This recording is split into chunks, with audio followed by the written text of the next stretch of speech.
السلام عليكم ورحمة الله. كنتمنى تكونوا بخير وعلى خير وانتم كتشوفوا هذا الفيديو، ومرحبا بكم في القناة ديالي. اليوم غنوريكم طرطة التفاح او كيكة التفاح. كتجي بنينة هشيشة اقتصادية بمكونات موجودة في كل بيت وهماوية، تحمر لك وجهك قدام الضياف، ولا تقدري ديريها لقدام انت ووليداتك. وكيف ما كتشوفوا هادو هما المقادير اللي غادي نحتاجو. عندنا 2 بيضات بحرارة المطبخ، قبيصة الملح، كاس ديال السنيدة،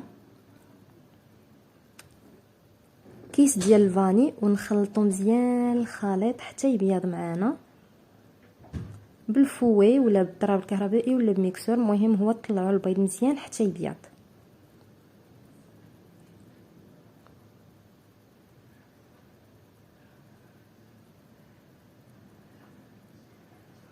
غادي نزيدو كاس لاروب ديال الزيت ونطربوه مزيان حتى يبيض معنا الخليط. هانتوما غتشوفوا كيفاش غادي يولي.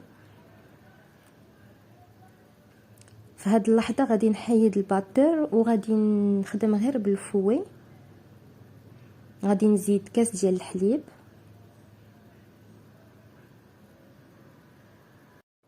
وفي هاد المرحله غادي نزيد الدقيق اللي غربلته من قبل، 3 الكيسان لاروب اولا 3 الكيسان على حسب الدقيق واش كيشرب ولا لا.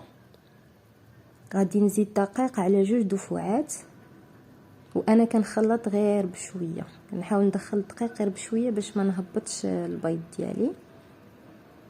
غنزيد الدفعه الثانيه ديال الدقيق، وغادي نزيد معاها 2 خمارات من فئه 8 غرام. في المجموع عندي 16 غرام.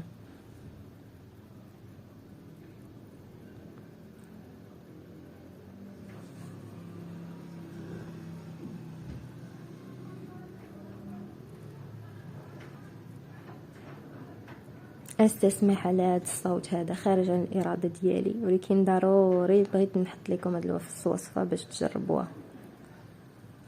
غادي نحاول ندخل الدقيق غير بشويه. نتوما كما كتشوفوا هذا هو القوام كيفاش كيكون. وغادي نزيد قشور ديال الحامضه، غادي يعطيو واحد اللذه واحد البنه زوينه لهذا الكيك. تحريك بسيط وكتشوفوا هذا هو القوام كيفاش داير.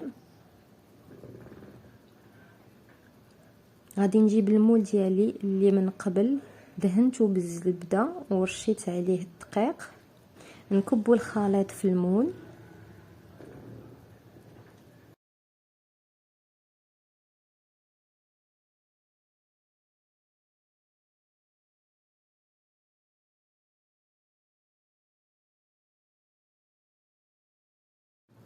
وفي هذه اللحظه غادي نزيد التفاح اللي ديجا قطعته من قبل وعصرت عليه نص حامضه باش ما يكحلش، ونبدا نستف فيه شويه بشويه.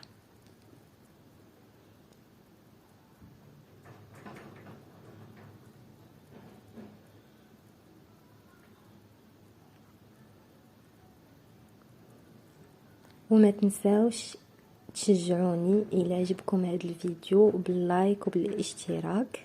وكنبغي نشكركم بزاف على المشاهدات وعلى اللايكات اللي جاتني من قبل في الفيديوهات الاولين، وكنتمنى هاد الوصفه تنال الاعجاب ديالكم. وما كرهتش تخليو ليا كومونتيرات اللي جربات الوصفه تقول لي كيف جاتها، واقترحوا عليا وصفات جديده اللي كتعجبكم وتبغيوني نديرها لكم بالطريقه ديالي.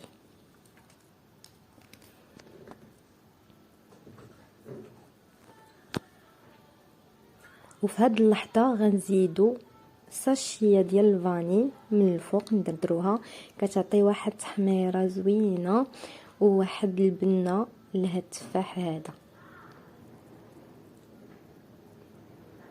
وندخلوها طيب على 180 درجه لمده ديال 45 دقيقه حتى لساعه. وهكا كيفاش جبتها من الفران هذا هو الشكل ديالها.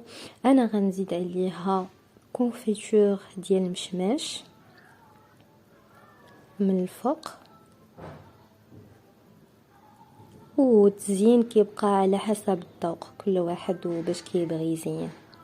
وانا في الاخر فيديو هنوريكم الطريقه اللي زينت بها هاد الكيكه. وكنبغي نشكركم حيت وصلتوا حتى لاخر الفيديو. الصحه والراحه.